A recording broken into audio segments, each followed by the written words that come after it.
నమస్తే గ్రామసీమ news channel కి స్వాగతం। ఈ రోజు ముఖ్యాంశాలు చూద్దాం।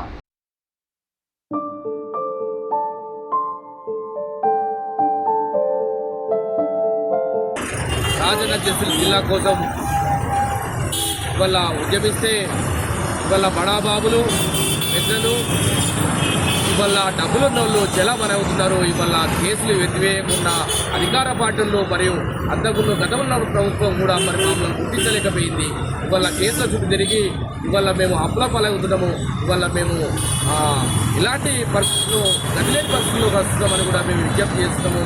ఇవాళ జిల్లా ఏర్పడి భోగాలు అనుభవిస్తున్న లోగలు మరి ఇవాళ నష్టపోయిన లోగలు మరి ఉద్యమకారులు మొత్తము ఘోరమైన పరిస్థితిలో ఉన్నారు, దిగజారిపోయినటువంటి పరిస్థితిలో ఉన్నారు। ఇవాళ డబ్బుకు లేక ఆర్థికంగా లేక తిండికి లేక పుట్టకు లేక పుట్టకు లేక అనుభవించినటువంటి పరిస్థితి ఏర్పడ్డదని కూడా వీళ్ళు విజ్ఞప్తి చేస్తున్నారు। అదేవిధంగా ఇవాళ రాష్ట్ర ప్రభుత్వము ఏదైతే జిల్లాను ఎత్తివేయాలనేటువంటి మాట మొన్న మాట్లాడారు, ఆ మాటను వెనుక తీసుకోవాలి। ఇవాళ ఏదైతే రేవంత్ రెడ్డి గారు సిరిసిల్ల జిల్లా కోసము జిల్లా ఏర్పడాలని ఆనాడు అధికార పార్టీలో టీఆర్ఎస్ పార్టీ ఉంటే టీఆర్ఎస్ పార్టీని అణచివేయడం కోసం టీఆర్ఎస్ పార్టీ మీద మాట్లాడిన మాటలు ఇవాళ ఏదైతే రేవంత్ రెడ్డి గారు గుర్తు చేసుకోవాలి। ఆ రోజు ఉద్యమిస్తే ఆ రోజు ఉద్యమకారుల ఫలితమే ఈ రోజు జిల్లా ఏర్పడ్డది। ఆ జిల్లా ఏర్పడ్డ తర్వాత ఇవాళ ఆ ప్రభుత్వం మీద వ్యతిరేకత ఏర్పడి ఇవాళ కాంగ్రెస్ ప్రభుత్వాన్ని సాధించడం జరిగింది। ఇవాళ సీఎం గారు రేవంత్ రెడ్డి గారు కావడం జరిగింది। రేవంత్ రెడ్డి గారు సీఎంగా కాకముందు మరి సిరిసిల్లకి వచ్చినటువంటి వచ్చి ఆ రోజు మాట్లాడినటువంటి మాట, జిల్లా కోసం మాట్లాడినటువంటి మాట ఏదైతే మేము ఇక్కడ ఉన్నటువంటి అధికార పార్టీ గతంలో ఉన్న అధికార పార్టీ కేటీఆర్ బొమ్మలు కేటీఆర్ ఫ్లెక్సీలు ఉంటే మేము ఆ ఉద్యమకారులు ఆ రోజు చింపివేయడం జరిగింది। చింపివేసినప్పుడు ఇప్పుడున్నటువంటి రేవంత్ రెడ్డి ముఖ్యమంత్రి గారు ఒక మాట అన్నారు, అది గుర్తుపెట్టుకుంటున్నాం మేము, చాలా గుర్తుంది, చాలా మాట్లాడినారు। అక్కడ దొంగలు ఏదైతే దొంగలు పోలీస్ స్టేషన్లలో రైల్వే స్టేషన్లో దొంగలు ఉన్నారు జాగ్రత్త అనే ఒక ఫోటోలు పెడతారు, ఫోటోలు పెట్టి ఉండేటి మొత్తం ఫ్లెక్సీలు కనబడేటి ఇవాళ ఒక్క ఫ్లెక్సీ కూడా లేదు, నీట్గా ఉంది సిరిసిల్ల।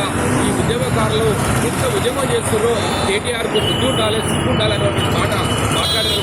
కేసీఆర్ గారు దిగచ్చి ఆ మాటలు దిగచ్చి ఆ జిల్లా ఏర్పడ్డది। ఆ జిల్లా ఫలితంగానే ఇవాళ జిల్లాను అనుభవిస్తున్నారు। కానీ ఇక్కడ ఉన్నటువంటి నష్టపోయినటువంటి వాళ్ళు ఉద్యమకారులు ఈ కేసు ఎత్తివేయకుండా ఉద్యమకారుల మీద అణచివేత గురి చేస్తున్నారు। పోలీసు వాళ్ళు ఉత్పాదం కోరుతున్నారు। జిల్లాను ఏర్పడ్డప్పటికి కూడా ఉద్యమకారులు పోలీసులు తిరుగుతూనే ఉన్నారు। కేసులు వెంటనే ఎత్తివేయాలని ఇవాళ అధికార పార్టీకి మేము హెచ్చరిస్తున్నాం। రాజన్న సిరిసిల్ల జిల్లా సాధించడం కోసం ఆ రోజు జరిగిన ఉద్యమంలో మరి అప్పటి ప్రభుత్వం అనేక కుట్ర కేసులు మరి పెట్టి ఆ కేసులలో భాగంగా ఇప్పటికీ మేము కోర్టుల చుట్టూ తిరుగుతూనే ఉన్నాం।